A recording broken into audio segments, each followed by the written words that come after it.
The public will get a chance to pay its respect to the fallen former UN Secretary General Kofi Annan, whose body was returned to Ghana on Monday. The body of Kofi Annan was in a solemn ceremony marking the start of official mourning.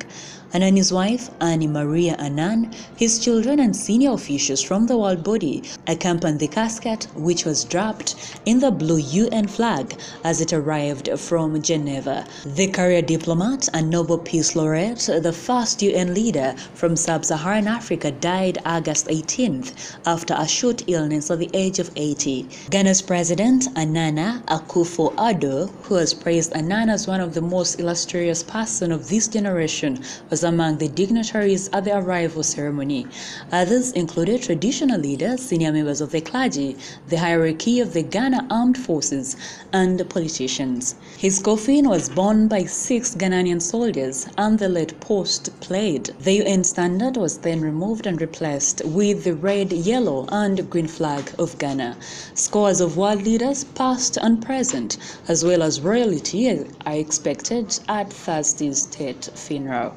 The private burial service will then be held in Ankar's military cemetery.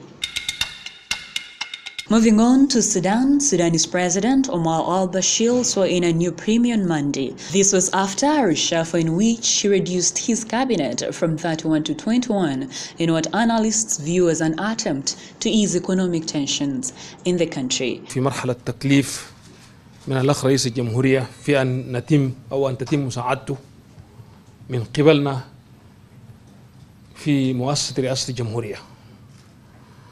ونحن ندرك تماما متطلبات المرحلة الحالية. Outgoing Irrigation Minister Mautaz Mawusa Abdallah took the oath of office at the Presidential Palace after Bashir fired the incumbent Prime Minister and cabinet on Sunday. نحن ندرك الظروف الصعبة والمحيطة في إطار حاجة الناس وقفة الملاح بلغتنا البسيطة متطلبات الحياة والجانب السياسي والجانب الاقتصادي المحيط إقليميا وعالميا وداخليا. The 31-member cabinet has been slashed to just 21 portfolios as the country grapples with an acute foreign exchange shortage and inflation above 65%.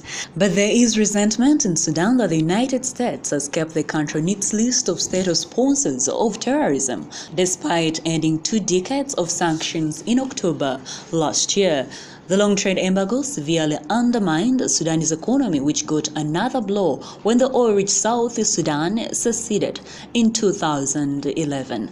Abdallah replaces Bakir Hassan Saleh, who will retain the post for first vice president. Moving on to the United States threatened Monday to arrest and sanction judges of the International Criminal Court if it moves to charge any American who served in Afghanistan with war crimes. White House National Security Advisor John Bolton called the Hague-based court unaccountable and outright dangerous to the United States, Israel, and other allies, and said any probe of U.S. servicemen would be an utterly unfounded and justifiable investigation.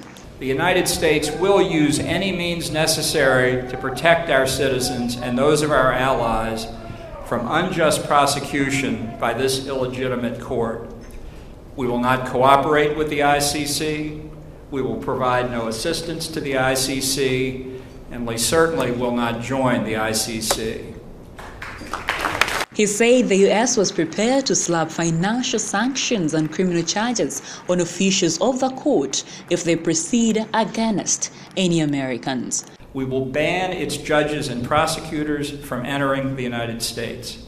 We will sanction their funds in the U.S. financial system, and we will prosecute them in the U.S. criminal system. We will do the same for any company or state that assists an ICC investigation of Americans. Bolton pointed to an ICC prosecutor's request in November 2017 to open an investigation into the alleged war crimes committed by the U.S. military and intelligence officials in Afghanistan, especially over the abuse of detainees. Neither Afghanistan nor any other government party to the ICC's Rome Statute has requested an investigation, Bolton said. He said the ICC could formally open the investigation happen any day now. He also cited a recent move by Palestinian leaders to have Israel officials prosecuted at the ICC for human rights violation. No Committee of Foreign Nations will tell us how to govern ourselves and defend our freedom. We will stand up for the U.S. Constitution abroad, just as we do at home. And as always, in every decision we make, we will put the interests of the American people first. Thank you very much. Bolton also condemned the record of the court since it formally started in 2002 and argued that most major nations had not joined. That was the news across the globe.